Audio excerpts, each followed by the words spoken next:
দেখো বন্ধুরা, আজকে সকালে শাশুড়ি মা আমাকে ঝোল কেটে দিয়েছিল।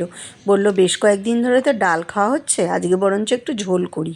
তো দেখো, ডাঁটা, আলু, তারপর পেঁপে, তারপর বড়ি দিয়ে, পটল দিয়ে ঝোল করলাম। আর এদিকে ঢ্যাঁড়স আলুর তরকারি হলো রুটি দিয়ে খাবার জন্য।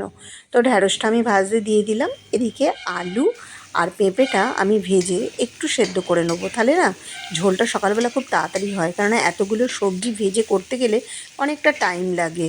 আর এদিকে দেখো ঢ্যাঁড়সটা আমার ভাজা হয়ে গেছে। আর ঢ্যাঁড়সটা ভাজার পর আমি এটাকে নামিয়ে নিলাম। আর যে কপিগুলো আমি ভাপিয়ে রেখেছিলাম দেখো, এটাও ভেজে রাখলাম। আর পটলটাও আমি ভেজে নেবো। শাশুড়ি মা বলে পটলটা ভালো করে না ভাজলে নাকি খেতে ভালো লাগে না। তবে ঝোল অনেকেই সব রকম সবজি নেড়ে চেড়ে সেদ্ধ করে আর সাঁতলে দেয়, কিন্তু আমাদের বাড়িতে ঝোল সব কিছু ভেজে, সবজি ভেজে করতে হয়। তো দেখো, ঝোলে আমি বড়ি দেবো, আর নিরামিষ ঝোলে বড়িটা দিলে না খুব খেতে ভালো লাগে। আর শাশুড়ি মা বললো যে দেখো, দুটো করে বড়ি সবার দাও, 10খানা বড়ি আমি দিয়েছিলাম। আর এই বড়ি খেতে আমার বর আর আমার মেয়ে খুবই ভালোবাসে। তো ওরা একটু তরকারিতে বড়ি দিলে কি ঝোলে বড়ি দিলে ওরা খুবই ভালোবেসেই খায়। তো দেখো, আমি বড়িটা বের করে রাখলাম, আর বড়িটাও আমি ভেজে নেবো। সবজিগুলো এক এক করে ভেজে নিচ্ছি।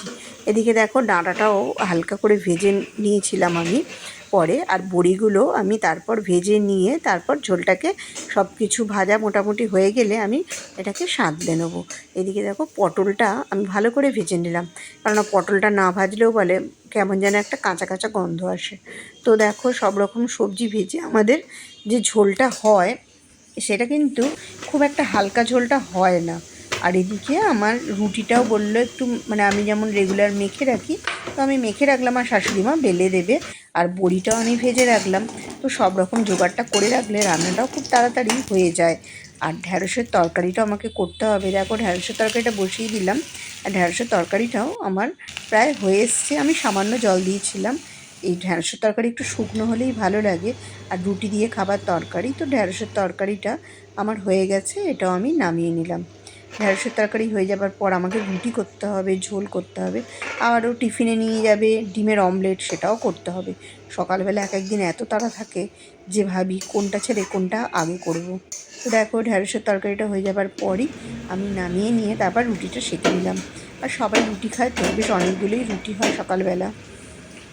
তো রেগুলারই তোমাদের আমি দেখাই যে আমি দেখো সকালবেলা উঠে আটাটাও মেখে নিই, আর শাশুড়ি মা আমাকে বেলে দেয়, আর আমি সেঁকে নিই। রুটিটা না দুজনে মিলে, মানে একজনকেও বেলে দিলে সেঁকতে খুবই সুবিধা হয়।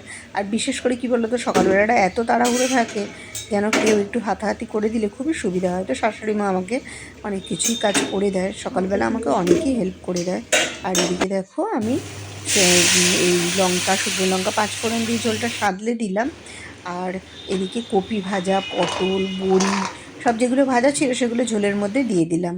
তো ঝোলটাও আমার একটু ফুটে এলে ঝোলটাও হয়ে গেছে। নিরামিষ ঝোল বেশ ভালোই লাগে, অনেক দিন ঝোল হয়ও নি।